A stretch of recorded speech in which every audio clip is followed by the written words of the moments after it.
Hello बच्चों, क्या हाल चाल, कैसे हो।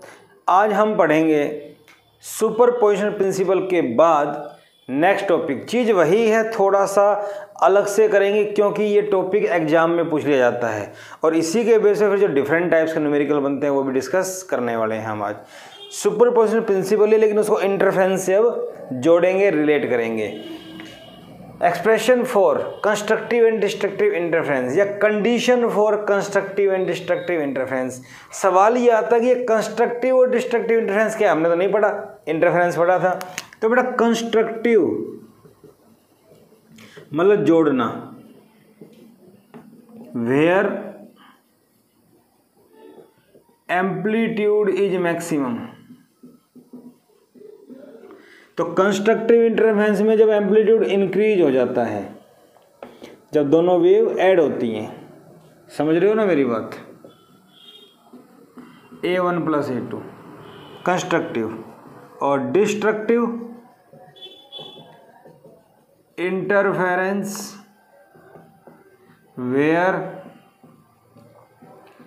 Amplitude is minimum. इसमें क्या था देखो, एक ऊपर A1 प्लस एक नीचे A2 और नई वेव जो बनी थी वो नियरली ऐसे बनी थी A1 - A2। तो ये डिस्ट्रक्टिव इंटरफेरेंस जहाँ पे एम्पलीट्यूड डिक्रीज होता है और एम्पलीट्यूड अगर डिक्रीज होगा तो इंटेंसिटी भी डिक्रीज होगी, वो हम अभी डिस्कस करने वाले हैं। इंटेंसिटी मतलब ब्राइटनेस।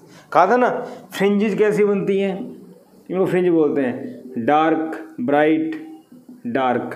तो ये डिस्ट्रक्टिव इंटरफेरेंस, ये कंस्ट्रक्टिव। जहाँ ब्राइट है, जहाँ रोशनी ज़्यादा है वो कंस्ट्रक्टिव, डिस्ट्रक्टिव। क्लियर है ना। तो कंस्ट्रक्टिव इंटरफेरेंस में क्या होता है, क्रस्ट के ऊपर क्रस्ट, ट्रफ के ऊपर ट्रफ, और डिस्ट्रक्टिव में क्रस्ट के ऊपर ट्रफ। डिस्कस करने वाले हैं इसको डिटेल में। कुछ समझ में आया।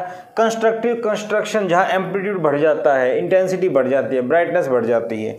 डिस्ट्रक्टिव जहाँ एम्पलीट्यूड डिक्रीज हो जाता है, ब्राइटनेस इंटेंसिटी डिक्रीज हो जाती है। और आगे पढ़ेंगे कि डार्क डिस्ट्रक्टिव बिल्कुल डार्क कब होगा। ठीक है। जनरली एनसीईआरटी में ये साइन की टर्म में भी हो सकता है, कॉस की टर्म में भी हो सकता है। जनरली हमारे बोर्ड एग्जाम में एनसीईआरटी में कॉस की टर्म में, तो हम कॉस की टर्म में लेंगे।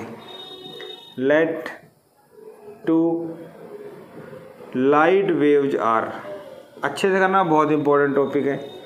y1 = a cos ωt number 1, y2 = b cos ωt + phi।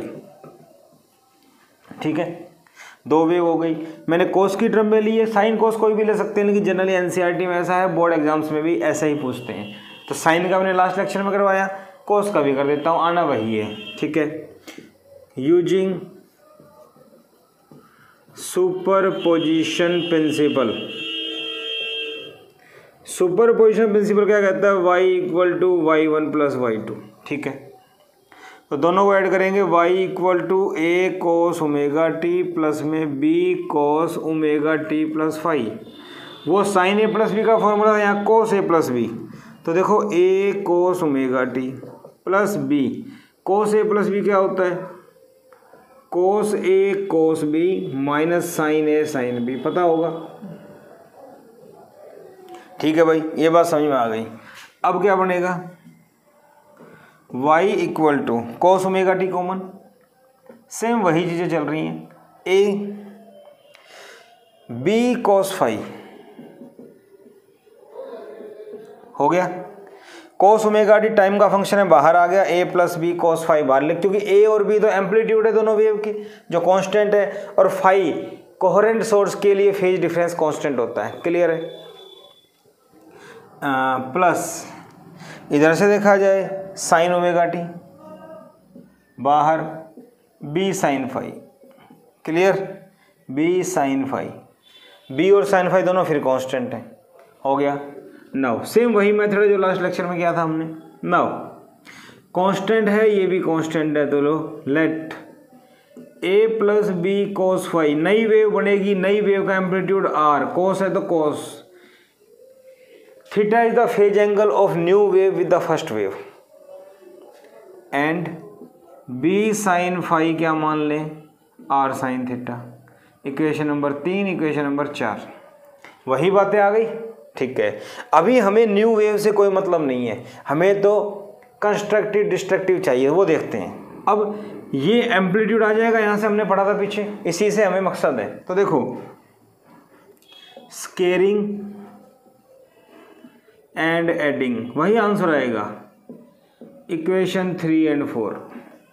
तो देखो R square sine square theta plus cos square theta, A plus B cos phi whole square plus B sine phi का whole square. क्या ये बात समझ में आ गई? This is one, I think बात समझ में आ गई। तो are square equal to this, ठीक है भाई, इतनी बात मुझे समझ में आ गई। सेम वही एक्सप्रेशन है, साइन की जगह कॉस लिया था। तुम कहोगे सर दोबारा क्यों करवा रहे हो? क्योंकि ये जस्ट डेरिवेशन है, एग्जाम में आ जाता है, तो इसको अलग से करवा रहा हूँ ताकि कन्फ्यूजन ना हो। तो क्या था हमारे पास? R square equal to a plus b cos phi, phi is the phase difference between two waves, b sine phi का होल स्केयर। तो आर स्केयर क्या आ गया भाई? A square plus B square cos square phi plus 2ab cos phi, a plus B का whole square plus B square sine square phi. ठीक है भाई, ये भी बात समझ में आ गई। यहां से B square common, B square common लेंगे तो क्या आएगा? Cos square phi plus sine square phi plus 2ab cos phi. बात ठीक है। आर स्केयर यहाँ देखा जाए तो are square equal to A square plus B square, क्योंकि ये तो 1 plus 2ab cos phi, phi is the phase angle between A and B. Square हटा देंगे तो रूट आ जाएगा। तो R amplitude of new wave, नई वेव जो बनी उसका एम्पलीट्यूड आ गया। ठीक है भाई, अब इतना फॉर्मूला मुझे समझ में आ गया था। ठीक है, for constructive interference, constructive interference का मतलब जहां पे एम्पलीट्यूड मैक्सिमम है। ठीक है, मतलब position of maximum amplitude, position of maximum amplitude, ये हमें अभी फाइंड आउट करना है। क्या ये बात समझ में आई आपको? ठीक है, मैक्सिमम एम्पलीट्यूड की पोजीशन निकालना चाहते हैं। ठीक है, तो देखो constructive interference, in this case R is maximum, इस केस में एम्पलीट्यूड मैक्सिमम होता है, तो R is maximum, R maximum if cos phi equal to 1, cos phi equal to 1, और cos फाई 1 कब होगा? when phi equal to 0, 2 pi, 4 pi, 6 pi and so on. cos phi, cos 0 1 होता है, cos 2 पाई 1 होता है, cos 4 पाई 1 होता है, 6 पाई 1 होता है एंड सो ऑन। इसका मतलब फाई मेरे पास क्या आ गया? 2n pi, where n equal to 0, 1, 2, 3 and so on. इसका मतलब इस फेज डिफरेंस के ऊपर r मैक्सिमम होगा, r मैक्सिमम होगा, इंटेंसिटी मैक्सिमम होगी, तो कंस्ट्रक्टिव इंटरफेरेंस होगा। बात समझ में आ गई? ठीक है, तो भाई फेज डिफरेंस की कंडीशन मेरे पास आ गई। Now path difference, path difference के लिए क्या फॉर्मूला आया था याद हो तो? x equal to lambda upon 2 pi into phi, पीछे पढ़ा था लास्ट लेक्चर में, ध्यान होगा। Phi equal to 2 pi by lambda into x, तो x equal to lambda upon 2 pi into ये, एक ही बात है, समझ रहे हो ना? Lambda upon 2 pi into phi, phi क्या है? 2n पाई, क्या आ गया बेटा? n lambda. तो पाथ डिफरेंस क्या आ गया?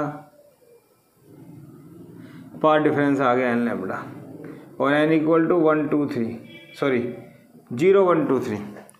तो पाथ डिफरेंस आ गया n लैम्डा, फेज डिफरेंस आ गया 2n pi for constructive interference.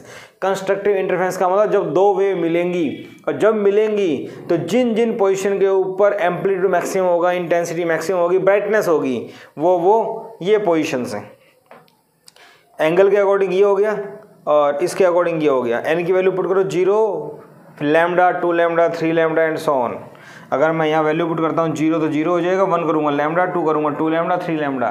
तो जब path difference lambda, 2 lambda, 3 lambda, 4 lambda है तो कंस्ट्रक्टिव इंटरफेरेंस होगा, इंटेंसिटी ब्राइटनेस मैक्सिमम होगी। बात समझ में आ गई? ठीक है, तो ये तो पोजीशन आ गई कंस्ट्रक्टिव इंटरफेरेंस के लिए। फॉर डिस्ट्रक्टिव देखो भाई, इसको हटा देते हैं, खुला खुला हो जाएगा। मेरे ख्याल से बात समझ में आ रही है। कंस्ट्रक्टिव डिस्ट्रक्टिव आर के ऊपर डिपेंड करता है। For destructive interference R is minimum, R minimum, R का फॉर्मूला क्या था? A square plus B square plus 2ab cos five. R minimum तो cos फाइव मिनिमम, और cos फाइव मिनिमम क्या होता है? -1। तो फाइव इज मिनिमम, सीधा लिखो ना, cos फाइव -1 है तो फाइव किस एंगल में -1 होगा? Pi, 3 pi, 5 pi, 7 pi and so on. Generally क्या लिखेंगे? 2n-1 into pi, n equal to 1 2 3 and so on. या n 0 मत कर देना, n 0 करोगे तो -पाई हो जाएगा, माइनस का एंगल नहीं होता। ठीक है भाई? अरे यार 1 करो या 0 करो तो 0 -पाई नहीं हो सकता, 1 से स्टार्ट होगा। ठीक है, दिस इज फेज डिफरेंस। तो फेज डिफरेंस जब पाई 2 पाई 3 पाई 5 पाई होगा तो डिस्ट्रक्टिव मिनिमम इंटेंसिटी होगी। ठीक है भाई? पाथ डिफरेंस, पाथ डिफरेंस क्या था? Lambda upon 2 pi into 5। Formula याद करना है, पाई से पाई कट गया तो पाथ डिफरेंस x क्या आ गया? 2n-1 lambda by 2, 2n-1 lambda by 2। तो ये आ जाएगा।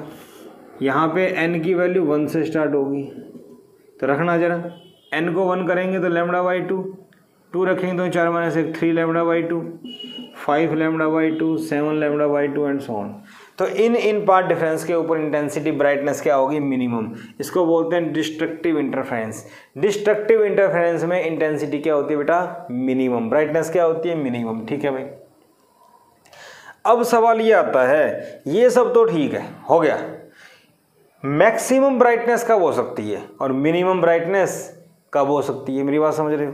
ठीक है, और ए और बी क्या है जरा सोचो। 2 स्लिट थी हमारे पास, इससे जो लाइट आ रही है इसका एम्पलीट्यूड ए, इसका एम्पलीट्यूड बी। देखो यहाँ से जो लाइट आ रही है ये एम्पलीट्यूड ए, और यहाँ से जो लाइट आ रही है इसका एम्पलीट्यूड बी। समझ रहे हो ना? तो लाइट आ रही है, एम्पलीट्यूड ए और बी है यहाँ से, और इसकी विड्थ क्या मान लो? W1। इसकी चौड़ाई क्या मान लें? W2। विड्थ चौड़ाई स्लिट की, जितनी ज़्यादा चौड़ी होगी लाइट उतनी ज़्यादा आएगी। ठीक है, इतनी बात समझ में आती है। तो ए और बी पता लग गया। ठीक है ठीक है ठीक है। नाउ आर मैक्स क्या था? आर मैक्स हमने लास्ट लेक्चर में पढ़ा था, फिर पढ़ लेते हैं।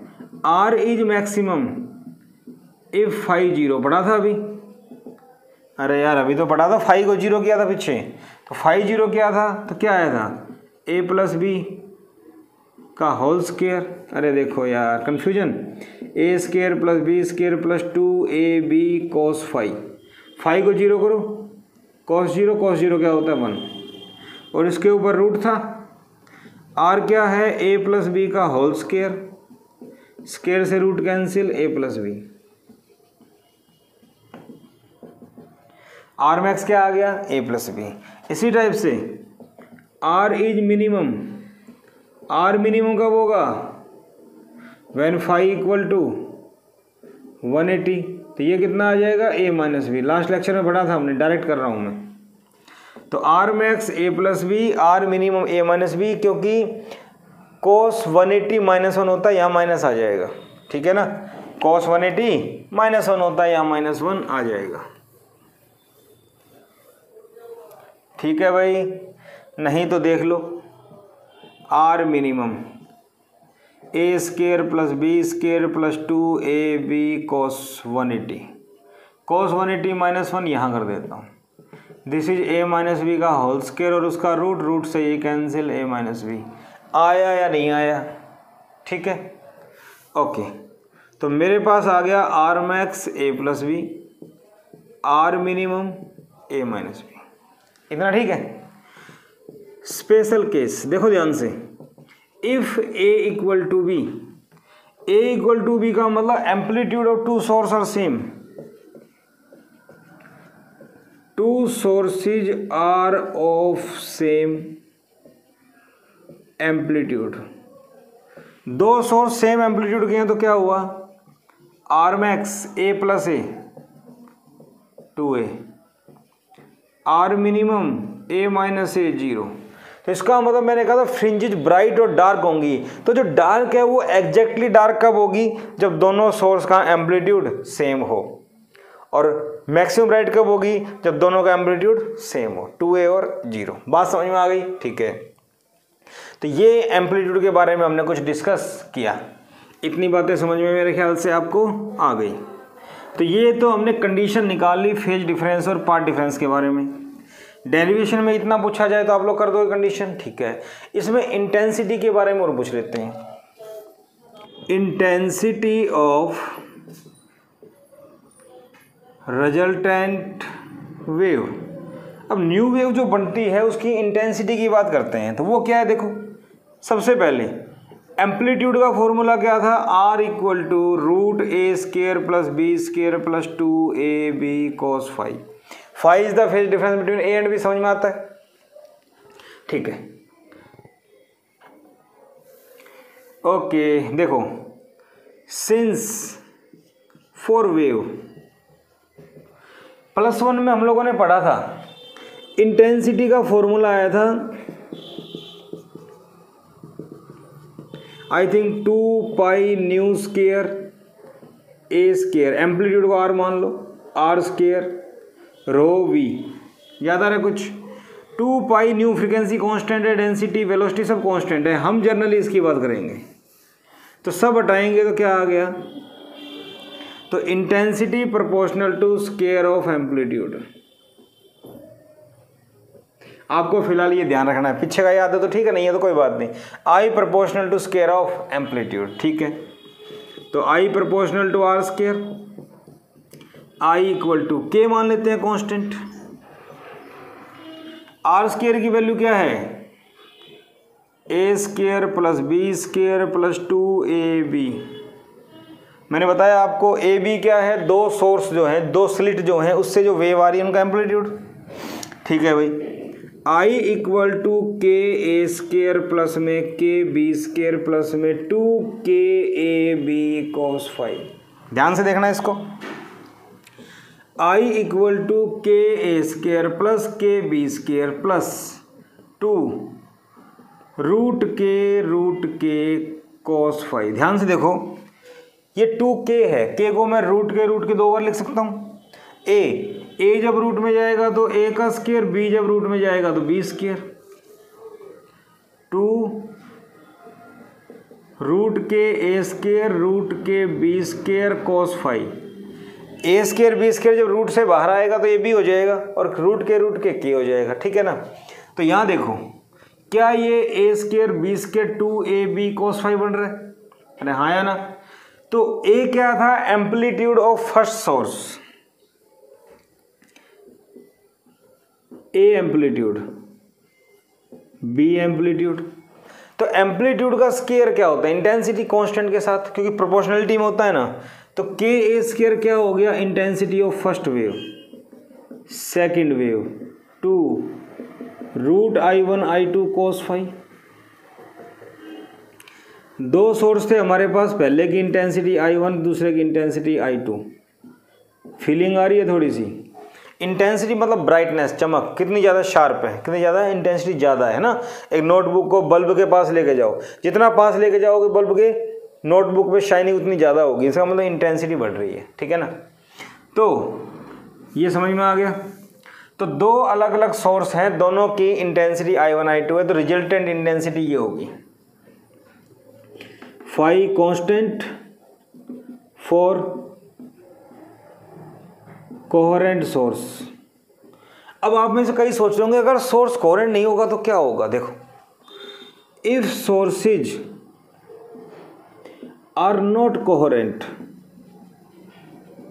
then phi changes continuously. So cos phi की एवरेज वैल्यू लेनी पड़ेगी जो क्या होती है 0।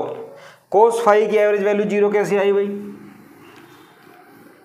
आप लोगों को मैथमेटिक्स आता है, जो बायो के बच्चे हैं वो डायरेक्ट याद कर लें, नहीं तो cos फाई मैथ वाले करके देख लें। cos फाई डी फाई 0 से 2 पाई 1/2 पाई, सोल्व कर लेना, इसको 0 आएगा। ठीक है ना, एवरेज वैल्यू ऐसे निकालते हैं। तो cos की एवरेज वैल्यू यहाँ 0 आ रही है, तो यहाँ cos फाई क्या हो जाएगा 0, तो आई क्या आ गया I1 प्लस I2। तो अगर दो सोर्स इनकोहेरेंट है, if two sources are incoherent, then intensity of two sources are add up and do not give interference। क्योंकि इंटरफेरेंस तो जब फेज डिफरेंस कांस्टेंट होगा तभी होगा ना, यहीं से डिसाइड होता है मैक्सिमम या मिनिमम। देखा था ना आपने आर के केस में, अगर फाई की वैल्यू 0, 2 पाई 4 पाई है तो ये मैक्सिमम होगा, अगर फाई की वैल्यू पाई 3 पाई 5 पाई 7 पाई है तो ये मिनिमम होगा।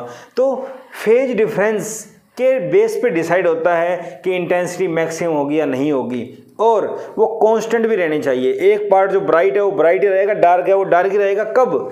जब ये कांस्टेंट है। प्रूव हो गया। हमने जो पीछे बताया था कि इंटरफेरेंस में कुछ हिस्सा ब्राइट होगा कुछ डार्क होगा, तो ब्राइट ब्राइट रहना चाहिए काफ़ी टाइम के लिए, और वो कब होगा? जब ये कांस्टेंट होगा। अगर ये लगातार चेंज होता रहेगा तो ये 0 और सारा का सारा पैटर्न ब्राइट हो जाएगा, डायरेक्टली ऐड होगा। इतनी बात समझ में आ गई? ठीक है, तो दोनों सोर्स कोहेरेंट हैं तभी इंटरफेरेंस होगा, नहीं तो नहीं होगा, क्योंकि फाई लगातार चेंज होता रहेगा। ठीक है भाई, ये समझ में आ गया।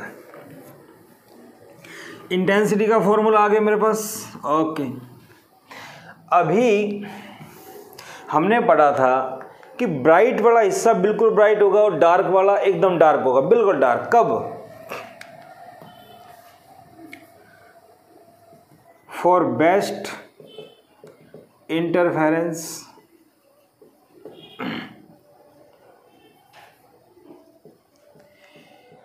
एम्पलीट्यूड और intensity of two sources must be same. Amplitude और intensity of two source must be same. तो इसके लिए क्या होगा? I1 और I2 बराबर या A और B? भाई A स्क्वायर B स्क्वायर बराबर या A और B बराबर। तो दोनों एम्पलीट्यूड बराबर, दोनों की इंटेंसिटी बराबर, क्या मान लें? I0। So I equal to I1 plus I2 plus 2 root I1 I2 cos phi. क्या बनेगा? देखो दोनों बराबर हैं, तो दोनों की इंटेंसिटी बराबर है, तो हमारे पास नया फॉर्मूला क्या आएगा? 2I0 प्लस 2I0, ये I0 हो जाएगा ना, cos phi. 2I0 common 1 plus cos phi. ठीक है भाई, I equal to 2I0, 1 plus cos phi होगा 2 cos स्क्वायर फाई बाई 2। कैसे? cos 2 phi 2 cos square phi minus 1। ठीक है, हमें चाहिए cos square phi, cos phi 1 plus cos phi, इसको इधर ले आओ। 1 plus cos 2 phi 2 cos square phi, यहाँ एंगल डबल है तो यहाँ पे हाफ हो गया, तो 1 प्लस cos फाई क्या होगा? 2 cos स्क्वायर फाई बाई 2। बात समझ में आई? इसको देखो और इसको देखो, ये फॉर्मूला याद होना चाहिए। मेडिकल के बच्चे थोड़ा ध्यान दें, मैथ्स वालों को आता होगा ये। ठीक है ना, +1 में पढ़ा था हमने, तो ये फॉर्मूला आपको आना चाहिए। तो रिजल्टेंट इंटेंसिटी क्या आ गई हमारे पास? 2 to 4 I0 cos square phi by 2। I0 intensity of source, I intensity of new wave, on screen, क्योंकि स्क्रीन के ऊपर लेंगे हम कहीं। और जो ब्राइट और डार्क बैंड बनते हैं वो फ्रिंजेस बोलते हैं, नेक्स्ट लेक्चर में पढ़ेंगे। तो ये बात समझ में आ गई, ठीक है। इसके बाद देखो भाई,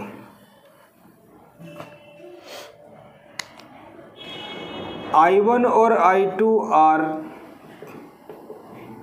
इंटेंसिटी ऑफ टू सोर्सेज, ठीक है। और एक सोर्स का एम्पलीट्यूड क्या है बताया था अभी, KA², I2 KB²। तो I1/I2 क्या आ जाएगा, A² + B², बताया था मैंने अभी, समझ रहे हो ना। तो I1 इंटेंसिटी, I2 ये हो गया। अब स्लिट की विड्थ भी बताई थी मैंने, चौड़ाई W2 W1, तो ये विड्थ के बराबर भी होता है। यहाँ पे न्यूमेरिकल बन जाते हैं, इसके ऊपर ध्यान रखना। एक Imax proportional to K Rmax का स्क्वायर, हाँ या ना। I प्रोपोर्शनल टू R² होता है, तो Imax क्या होगा, K A + B का होल स्क्वायर। Rmax क्या था, A + B। I minimum K A - B का होल स्क्वायर, या चाहो तो R मिनिमम का स्क्वायर।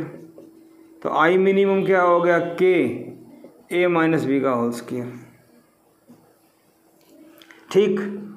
तो Imax / I minimum A + B का स्क्वायर बटे में A - B का स्क्वायर। क्यों, Imax बटे में I मिनिमम, K से K कैंसिल हो जाएगा डिवाइड में,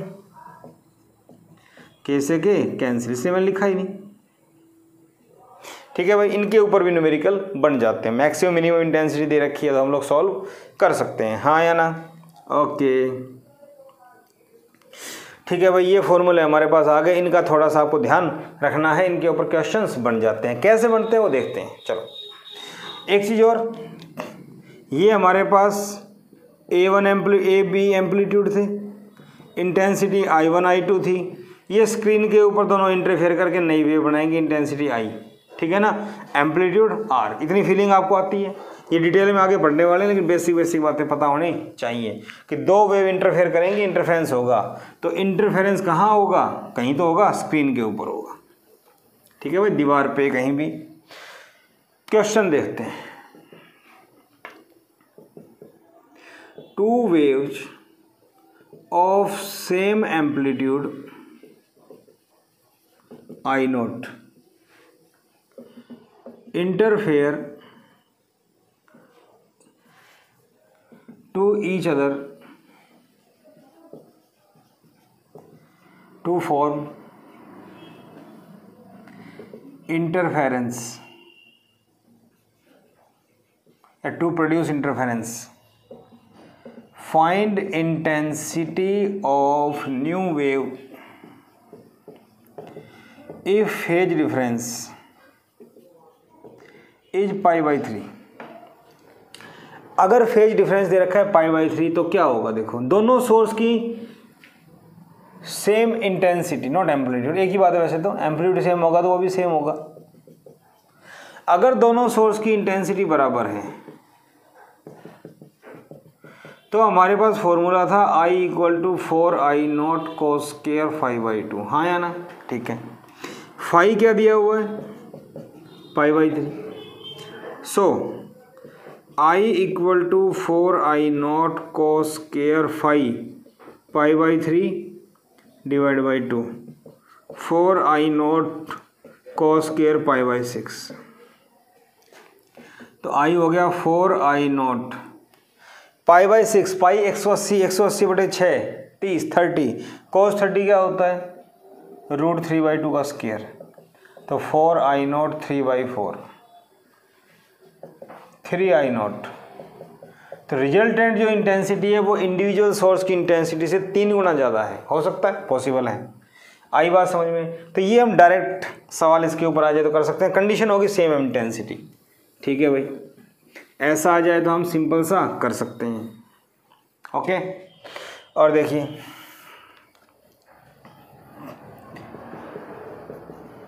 intensity of two sources are in ratio 81:1, दो सोर्स की, एक मिनट ऐसे करो, intensity of two sources are in the ratio 16:1, ठीक है। Find I max divide by I minimum, ये सवाल आ जाए तो देखो इंटेंसिटी ऑफ टू सोर्स क्या होता है, I1/I2 A²/B² होता है ना, कितना दिया हुआ है 16:1, तो A/B क्या हो जाएगा, दोनों साइड स्क्वायर रूट कर दो 4:1, A इक्वल टू कितना आ गया 4B। बात समझ में आ गई। हमें क्या निकालना है, I max by I minimum. I max क्या है, A+B का whole square divide by A-B का होल स्क्वायर, ठीक है भाई। A क्या है 4B, तो A की जगह 4B प्लस में B का whole square, 4B minus B का होल स्क्वायर, 4B भी 5B का होल स्क्वायर, 3B का होल स्क्वायर, 5 5 25, 3 3 9, B स्क्वायर से B स्क्वायर कैंसिल, तो 25/9 हमारा आंसर आ गया। तो आई मैक्स आई मिनिमम इतना आ गया 25/9। आई थिंक कर सकते हैं, ऐसा कुछ दे दे तो भी, ठीक है भाई, ऐसा कुछ दे दे तो भी कर सकते हैं, ठीक है ठीक है ठीक है ठीक है ठीक है। इतना हो गया भाई। इसी क्वेश्चन में आपसे ये पूछ ले, find width of two slits, तो हमें गिवन है ये A/B आ गया, ये लो ये आ गया। आपको फॉर्मूला याद होना चाहिए, विड्थ ऑफ टू स्लिट भी यही होता है, तो सो W1/W2 16:1, इंटेंसिटी का ratio he width of slit होता है, पढ़ा था पीछे, यहाँ से ये क्लियर हो जाता है, ठीक है। और देखो थोड़ा घुमा दें, ratio of maximum to minimum intensity is 81:1, then find ratio of intensity of two sources, दो सोर्सेज की इंटेंसिटी का रेशियो बताओ। तो मैक्सिमम टू मिनिमम क्या है भाई, आई मैक्स आई मिनिमम, A+B का होल स्क्वायर A-B का होल स्क्वायर, 81:1 दिया हुआ है, दोनों साइड स्क्वायर रूट कर दो 9:1, ठीक है। यहाँ से हम देखें B कॉमन ले लो, क्या ले लो, B कॉमन, तो B कॉमन लिया तो A/B + 1 A/B - 1, ये भी आ गया। या हम लोग क्रॉस मल्टीप्लाई कर सकते हैं, आसान हो जाएगा, क्रॉस मल्टीप्लाई करो, A+B × 1 9A - 9B, B को इधर ले आओ 10B, 9B 10B, A को उधर ले जाओ 8B 8A, तो भाई A/B A/B 10/8 5/4, तो A/B कितना आ गया 5/4, I1/I2 क्या होगा A² + B² 5/4 का होल स्क्वायर 25/16। जस्ट कैलकुलेशन है, फॉर्मूला याद होना चाहिए, जनरली ऐसे क्वेश्चंस आ जाते हैं बोर्ड एग्जाम में, नीट वगैरह में पूछ लेते हैं, वैसे जेई में भी आजकल काफ़ी इजी क्वेश्चन आने लगे तो आ जाते हैं इस टाइप के, आई थिंक कर लेंगे, ठीक है। और आगे बढ़ते हैं, इजी क्वेश्चन कर रहे हैं अभी। देखो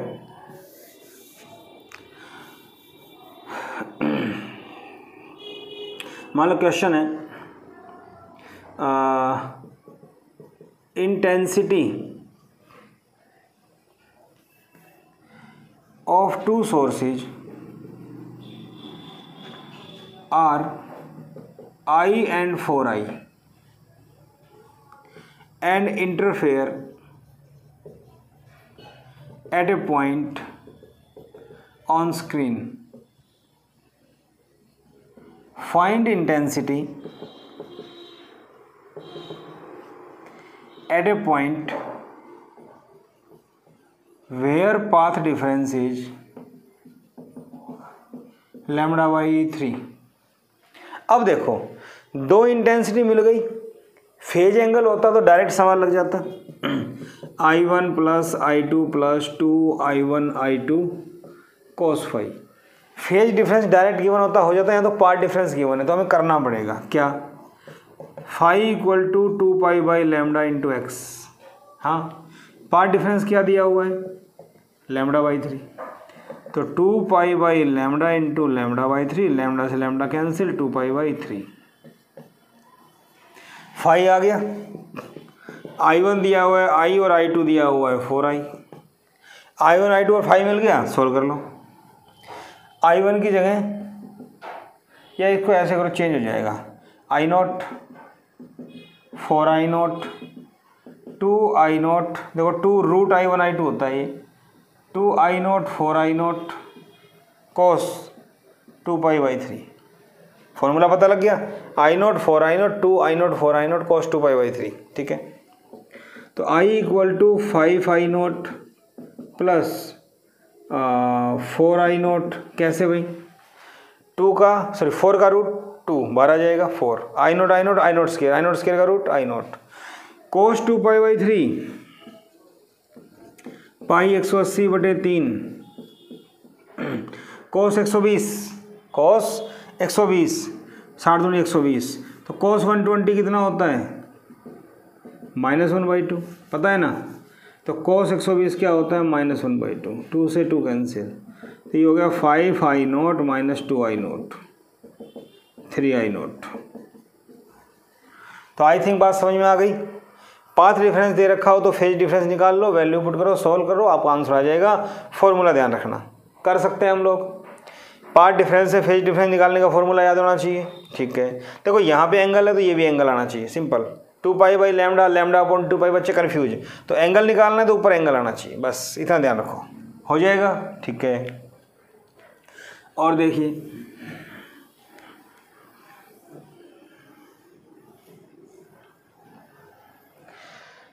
क्वेश्चन है,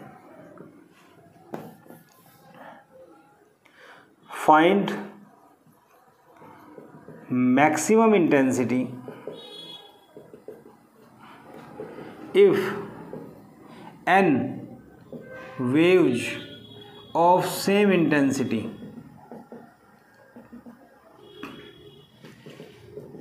interfere at a point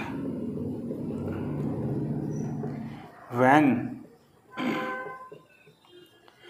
sources are coherent, incoherent। जब सोर्स कोहेरेंट और इनकोहेरेंट, बहुत अच्छा सवाल है। देखो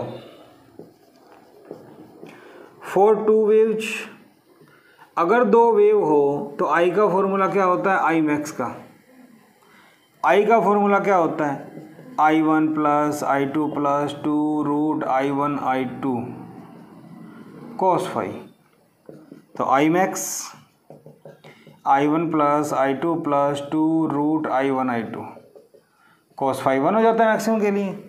ये क्या होगा, रूट I1 का स्केयर रूट I2 का square plus 2 root I1 I2, लिख सकते हैं ऐसे, तो root I1 plus root I2 का होल स्केयर। आई मैक्स को ऐसे लिखा जा सकता है, डायरेक्ट याद करना है आपको अलग से, I max root I1 plus root I2 का होल स्केयर। इसी टाइप से I minimum root I1 minus root I2 का होल स्केयर, याद कर लो, ठीक, ओके। अब क्या करना है, देखो now I max root I1 I2, n source है, 2 हैं तो दोनों को I0 मान लो, तो root I0 plus root I0 का होल स्केयर 2 रूट I0 का whole square for n sources. ये तो हमने 2 सोर्स लिए थे ना, आइडेंटिकल है, तो मान लेते हैं I1 equal to I2 equal to I0 मान लेते हैं, n है तो क्या हो जाएगा, n रूट I0 का whole square n square I naught, I max क्या हो गया एन स्केयर आई नोट। बात समझ में आई नहीं आई? हमने 2 के लिए सोल्व किया, एन है तो 3 है तो 3, 4 है तो 4, 5 है तो 4, एन है तो एन लगा दो, हो जाएगा। ठीक है, ओके। इसके बाद अगर मैं बात करूं part B, incoherent source. Incoherent source में आपको पता है कोस फाई की एवरेज वैल्यू क्या होती है? 0। So I equal to I one plus I two plus 2 root I one I two cos phi. ठीक है, cos phi equal to 0 for incoherent sources.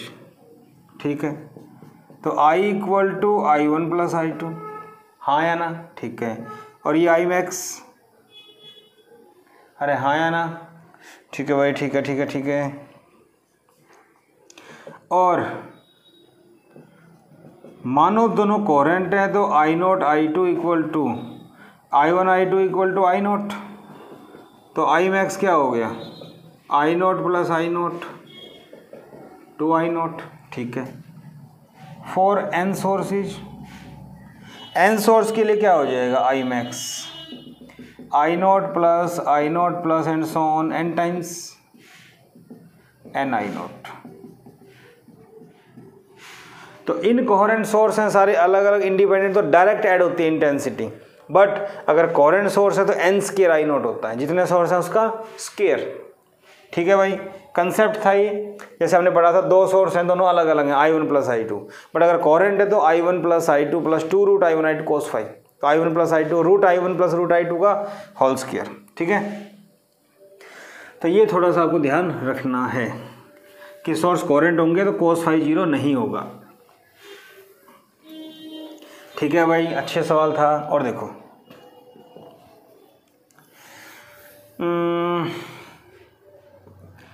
If ratio of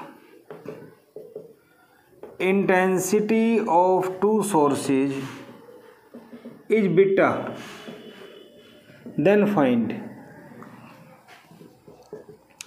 I max minus I minimum divide by I max plus I minimum. अच्छा सवाल है, generally हर competition की book में मिल जाता है आपको। ठीक है, तो ये क्या कहता है वो देखो, क्या गिवन है? I one plus I two, I one by I two A square plus B square equal to beta given है। तो A by B equal to root beta, A equal to B root beta given है। ठीक है, now ये निकालना है, तो I max minus I minima divide by I max plus I minima. तो आई मैक्स क्या होता है भाई? ए प्लस बी का होल स्क्वायर माइनस ए माइनस बी का होल स्क्वायर, ए प्लस बी का होल स्क्वायर प्लस में ए माइनस बी का होल स्क्वायर। हमारे पास ए की वैल्यू गिवन है, रख दो।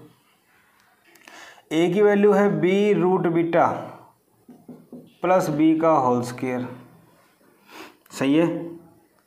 या ऐसा नहीं करना चाहो तो हमें देखो यहाँ स्क्वायर खोलना पड़ेगा, अदरवाइज आप डायरेक्ट भी कर सकते, चलो खोल देंगे।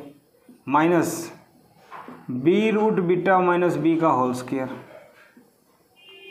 B root beta plus B का whole square minus B root beta minus B का होल स्क्वायर हो गया, इक्वल टू, सुनना ध्यान से,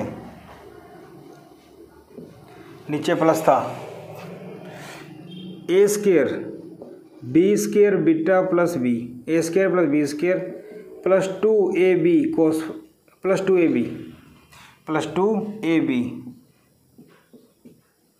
हो गया, A square B square plus 2ab minus A square plus B square, minus है ना बार, फिर ये प्लस का आ जाएगा 2b स्क्वायर रूट बीटा। अरे बोलो, A square plus B square, बाहर माइनस है, दोनों माइनस के हो जाएंगे, ये माइनस का आएगा ये प्लस का हो जाएगा। ठीक है, इसमें देखो ऐसे ही, इसको ओपन करेंगे तो B square beta plus B square plus 2b² root beta, ये प्लस का है तो प्लस का B square beta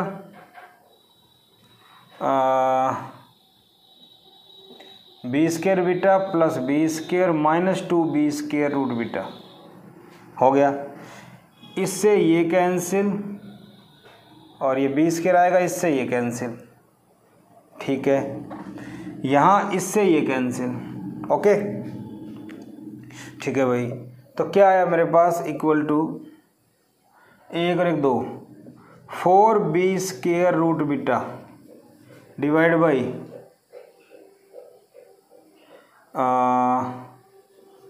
2b² plus 2b² beta, ये आ जाएगा।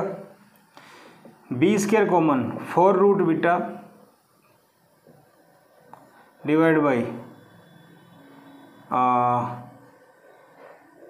2 1 प्लस बीटा। मेरे ख्याल से बात समझ में आ गई। 4b² 2 2 4 b² beta 2b² beta, ये आ जाएगा। तो b² cancel, 2 common 1 plus beta, ठीक है, 2 से ये कैंसिल, तो ये आ गया 2 रूट बीटा 1 प्लस बीटा, ठीक है। तो मेरा आंसर था आई max minus I minima, I max plus I minima. Solve किया तो मेरे पास ये रिजल्ट आ गया। अच्छा क्वेश्चन है कुछ नहीं, कैलकुलेशन है, आपको आना चाहिए, ठीक है भाई। बात समझ में आ गई। अच्छे अच्छे क्वेश्चंस हम यहाँ पे कर रहे हैं, ठीक है, मेरी बात समझ में आ गई, ओके। तो दो सोर्स की जो इंटेंसिटी होती है I1 I2, वो स्क्रीन के ऊपर उन दोनों से भी ज़्यादा हो सकती है, ठीक है। बात समझ में आ गई, ओके।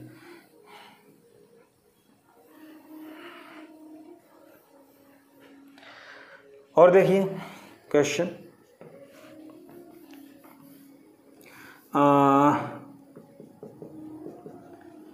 इंटेंसिटी ऑफ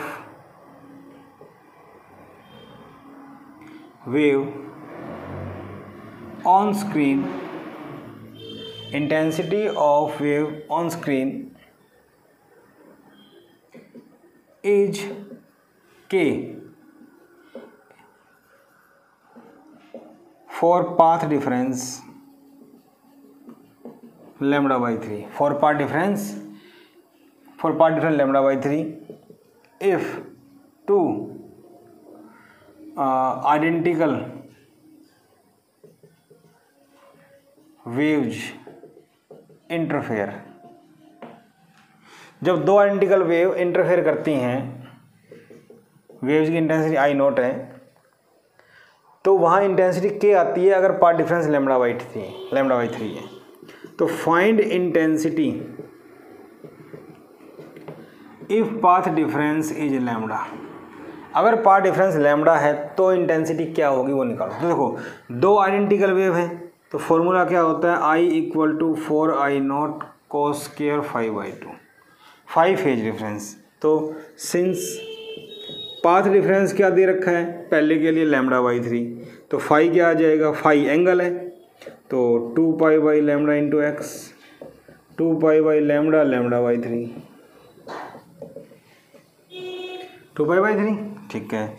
यहाँ पुट करते हैं तो आई आ गया 4I0 cos स्क्वायर, फाई क्या है 2 पाई बाई 3 डिवाइड बाई 2 से 2 cancel, 4I0 pi by 3 180/3 60 cos 60 कितना होता है, cos 60 होता है 1/2, 1/2 का स्क्वायर, 4I0 बाई 4 कैंसिल, तो I कितना आ गया I0। क्या मेरी बात समझ में आई या नहीं आई, अरे बोलो। और वो कितना दिया हुआ है k गिवन। जब पाथ डिफरेंस हमारा कितना है या लैम्बडा बाई 3, तो इंटेंसिटी क्या है I, वो k दे रखे और ये I0 के बराबर है, ठीक है ना। 4x equal to lambda phi निकाल लो,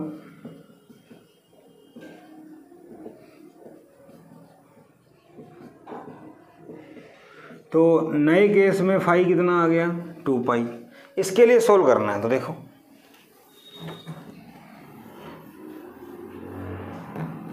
फाई कितना आ गया 2 पाई, तो इंटेंसिटी आ गई 4I0 cos square 5/2। 4I0 cos square phi कितना है 2 पाई/2। 4I0 cos पाई -1 का होल स्क्वायर, तो 4I0 आ गया। I0 कितना था कि,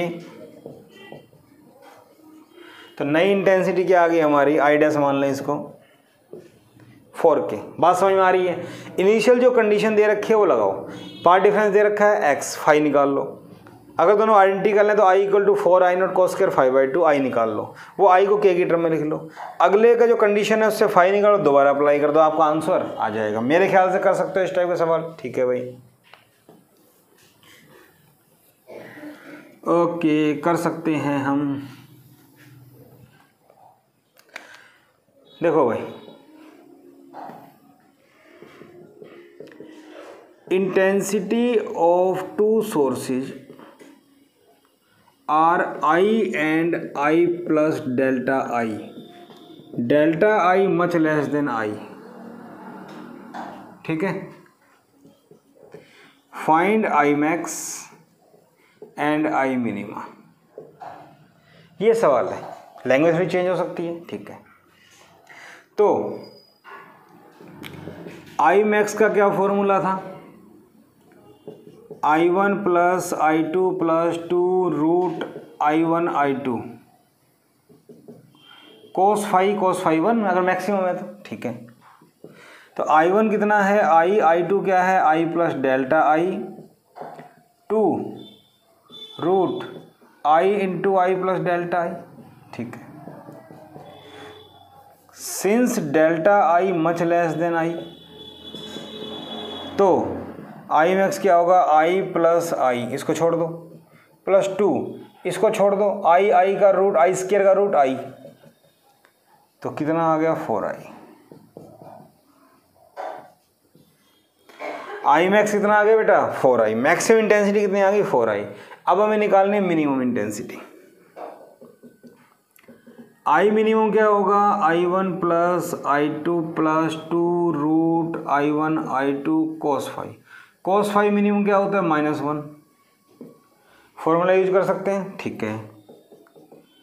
I minimum I + del I, इस बार डेल I से बहुत छोटा है लेकिन हम तो मिनिमम निकाल रहे हैं तो नेगलेक्ट नहीं कर सकते।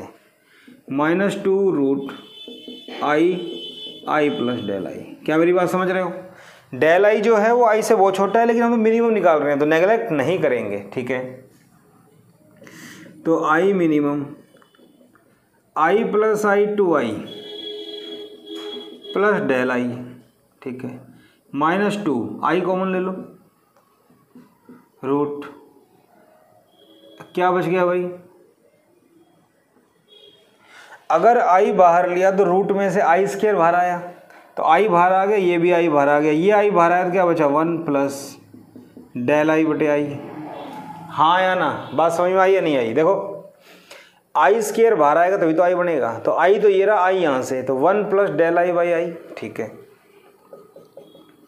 तो I मिनिमम क्या हुआ 2I + del I - 2I, root को मैं क्या लिख सकता हूँ 1 + डेल I बटे I की पावर 1/2, ठीक है। Okay, using binomial theorem. Binomial theorem क्या कहती है वो देखो, I minimum 2I + del I - 2I लिख दिया। बायोनोमियल थ्योरम क्या कहती है 1 प्लस पावर आगे डेल I बटे I हो गया प्लस, ठीक है ना। ऊपर की जो पावर है वो -1 डिवाइड बाई 2 फैक्टोरियल। फैक्टोरियल क्या होता है बताता हूँ, और इनटू में इसका स्क्वायर डेल I बटे I का होल स्क्वायर। देखो फिर से बाइनोमियल थ्योरम क्या होती है, 1 प्लस जो भी टर्म दे रखी है वो, और पावर आगे आके मल्टीप्लाई हो जाएगी, पावर आगे आके मल्टीप्लाई हो जाएगी। ठीक है भाई, पावर आगे मल्टीप्लाई, फिर जो पावर है वो उसमें से 1 माइनस डिवाइड बाई 2 फैक्टोरियल, और ये जो टर्म है डेल आई बाई आई इसका स्क्वायर, ये जो टर्म है डेल आई बाई आई इसका होल स्क्वायर। ठीक है, इतनी बात समझ में आ गई। ये जो दे रखा है डेल आई बाई आई इसका होल स्क्वायर, तो देखो क्या हुआ, आई मिनिमम क्या हो गया 2i plus del I minus 2i, bracket open कर रहा हूँ मैं, 2i इंटू 1 2i। अब यहाँ से देखो क्या बचेगा, i से i कैंसिल, 2 से 2 कैंसिल, माइनस डेल आई। बात समझ में आई? इस टर्म को इससे मल्टीप्लाई करो, i से i, 2 से 2, डेल आई बचेगा माइनस का। ठीक है, यहाँ देखो 1/2 माइनस 1, तो 1/2 माइनस 1 माइनस का 1/2, तो 1/4, अरे हाँ या ना, 1/4 फिर 2 फैक्टोरियल, तो क्या बचेगा, प्लस हो जाएगा, बाहर माइनस था ना, सुनना ध्यान से, करते हैं, माइनस 2i, और वो कितना बचेगा 1/2 minus 1/2 minus 1/4 divide by 2 factorial, 2 factorial होता है 2 इंटू 1, जो फैक्टोरियल आ जाए उस नंबर को उसके छोटे वाले से मल्टीप्लाई करते जाओ, जैसे 4 फैक्टोरियल, 4 इंटू 3 इंटू 2 इंटू 1 ऐसे, तो 2 का 2 होगा, तो डिवाइड बाई 2 8 हो गया, 1/4 डिवाइड बाई 2 1/8। ठीक है भाई, बात समझ में आ गई। और इनटू में डेल आई बटे आई का होल स्क्वायर, क्या मेरी बात समझ में आ रही है? ओके, तो ये देखो भाई 2i से 2i, डेल आई से del I cancel, minus minus plus, तो ये क्या बच गया i/4 माइनस माइनस प्लस 2 4 जा 8, i/4 डेल आई बटे आई का स्क्वायर, एक से ये कैंसिल, तो ये आ गया डेल आई का स्क्वायर बाई आई। बहुत अच्छा क्वेश्चन है, प्रदीप की बुक्स में हॉट्स में मिलेगा जनरली, और हर कंपटीशन बुक में, आकाश वगैरह में, सिंगेज में, बालाजी में, सब में ये क्वेश्चन मिलेगा आपको, मिनिमम मैक्सिमम इंटेंसिटी, और जो भी आपके टुगेदर विद वगैरह एग्जाम आइडिया वगैरह सब पढ़ाते हैं उसमें भी, और बोर्ड में भी एक बार आ चुका है, इसलिए कंपटीशन के लिए भी काफ़ी इंपॉर्टेंट है। समझ गए मेरी बात? अच्छा सवाल है, या बाइनोमियल थ्योरम 2 स्टेज तक यूज हुई है, तो मेरे ख्याल से इंटेंसिटी के जितने भी क्वेश्चन बन सकते थे हर टाइप के हमने किए, बाकी प्रैक्टिस कीजिएगा, इससे बाहर कुछ कहीं नहीं बनने वाला, कॉन्सेप्ट सारे मैंने बता दिए, प्रैक्टिस करनी है। नेक्स्ट टॉपिक हमारा होगा Young's double slit experiment, fringe width क्या होती है, फ्रिंजेज कैसे उसका पैटर्न बनता है, और कैसे कैसे क्वेश्चन बन सकते हैं। ठीक है बेटा, तो आज का लेक्चर पसंद आया होगा आपका, वीडियो को लाइक कीजिए, शेयर कीजिए, और बेल आइकन जरूर दबाइए ताकि आपको नेक्स्ट लेक्चर के लिए नोटिफिकेशन मिलते रहिए। आपका अपना channel physics classes by Manoj Gupta. Thank you.